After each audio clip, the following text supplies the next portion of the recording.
बहुत पुरानी बात है। धारा नगरी में गंधर्वसेन नाम का एक राजा राज्य करता था। उसकी 4 रानियां थीं।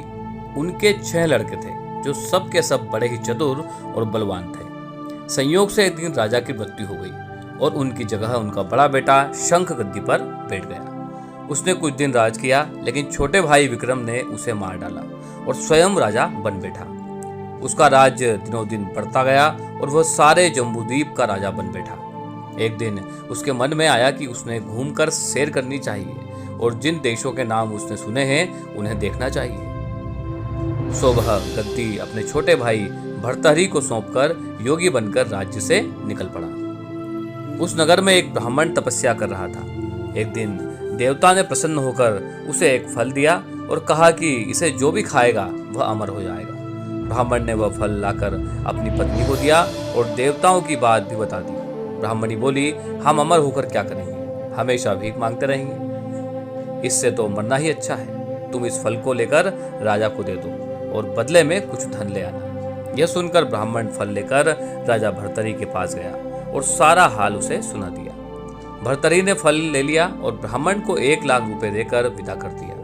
भर्तहरि अपनी एक रानी को बहुत चाहता था। उसने महल में जाकर वह फल उसी को दे दिया। रानी की मित्रता शहर कोतवाल से थी। उसने वह फल कोतवाल को दे दिया। कोतवाल एक वेश्या के पास जाया करता था। वह उस फल को उस वेश्या को दे आया। वेश्या ने सोचा कि यह फल तो राजा कुछ खाना चाहिए। वह उसे लेकर राजा भर्तहरि के पास गई है और उसे दे दिया।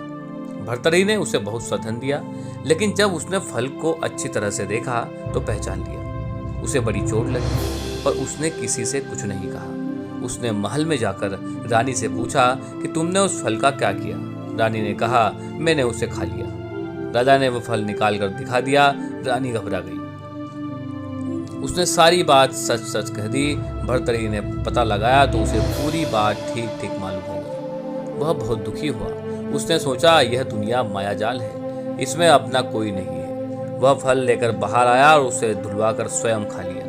फिर राजपाट छोड़ योगी का भेष बनाकर जंगल में तपस्या करने के लिए चला गया। भर्तहरि के जंगल में चले जाने से विक्रम की गद्दी सूनी हो गई। जब राजा इंद्र को यह समाचार मिला तो उन्होंने एक देव को धार नगरी की रखवाली के लिए भेज दिया। वह रात दिन वहीं रहने लगा। भर्तहरि के राजपाट छोड़कर वन में चले जाने की बात विक्रम को मालूम हुई तो वह लौटकर अपने देश में आया। आधी रात का समय था।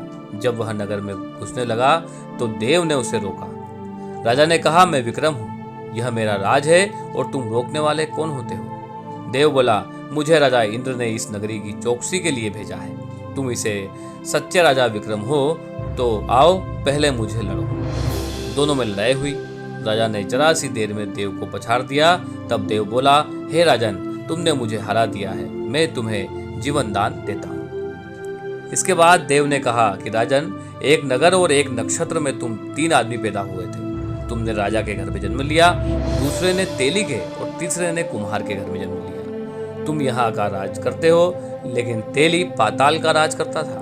कुम्हार ने योग साधन कर तेली को मारकर शमशान में पिशाच बंसिर के पेड़ से लटक दिया है। अब तुम्हें मारने की फिराक में है, उससे सावधान रहना। इतना कहकर देव चला गया और राजा महल में आ गया। राजा को वापस आया देखकर सबको बड़ी खुशी हुई।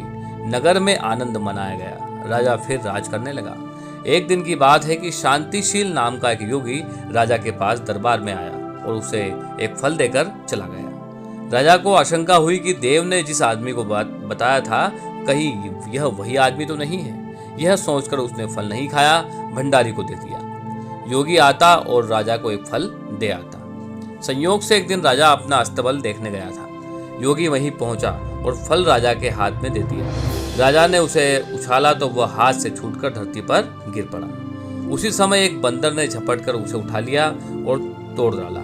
उसमें से एक लाल निकला, जिसकी चमक से सबकी आंखें चौंधिया गई थी। राजा को बड़ा अचरज हुआ। उसने योगी से पूछा कि आप यह लाल मुझे रोज क्यों दे जाते हैं? योगी ने जवाब दिया, महाराज, राजा गुरु ज्योतिष वैद्य और बेटी, इनके घर कभी खाली हाथ नहीं जाना चाहिए। राजा ने भंडारी को बुलाकर पीछे के सब फल मंगवाए। तुड़वाने पर सब में से एक एक लाल निकला। इतने लाल देखकर राजा को बड़ा हर्ष हुआ। उसने जोहरी को बुलवाकर उसका मूल्य पूछा।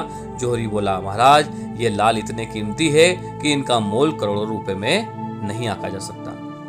एक एक लाल एक एक राज्य के बराबर है। यह सुनकर राजा योगी का हाथ पकड़कर गद्दी पर ले गया। बोला, योगीराज, आप सुनी हुई बुरी बातें दूसरों के सामने नहीं कही जाती। राजा उसे अकेले में ले गया।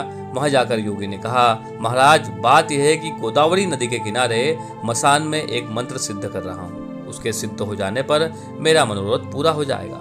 तुम एक रात मेरे पास रहोगे तो मंत्र सिद्ध हो जाएगा, और एक दिन रात को हथियार बांधकर तुम अकेले मेरे पास आ जाना। राजा ने कहा, अच्छी बात है।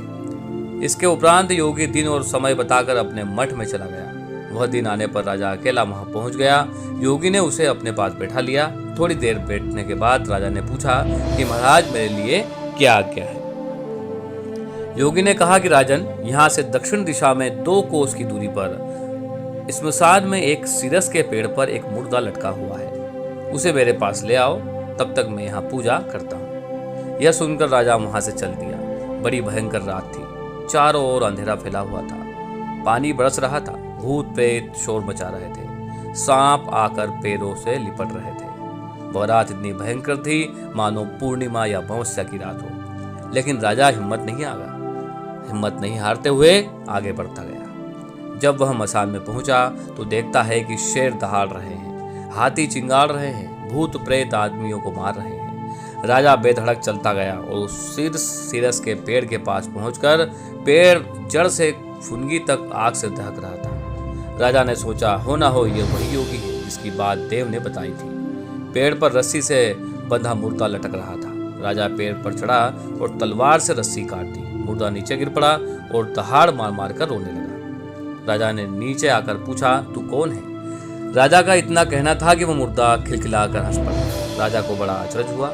तभी वो मुर्दा फिर पेड़ पर लटक गया। राजा फिर चढ़कर ऊपर गया और रस्सी काट मुर्दे को बगल में दबा नीचे आया। बोला, बता तू कौन है? मुर्दा चुप रहा। तब राजा ने उसे एक चादर में बांधा और योगी के पास ले आया। रास्ते में वो मुर्दा बोला, मैं बेताल हूँ, तू कौन है और मुझे कहाँ ले जा रहा है? राजा ने कहा कि मेरा नाम विक्रम है, मैं धारा नगरी का राजा हूँ, मैं तुझे योगी के पास ले जा रहा हूँ। बेताल बोला, मैं एक शर्त पर चलूंगा।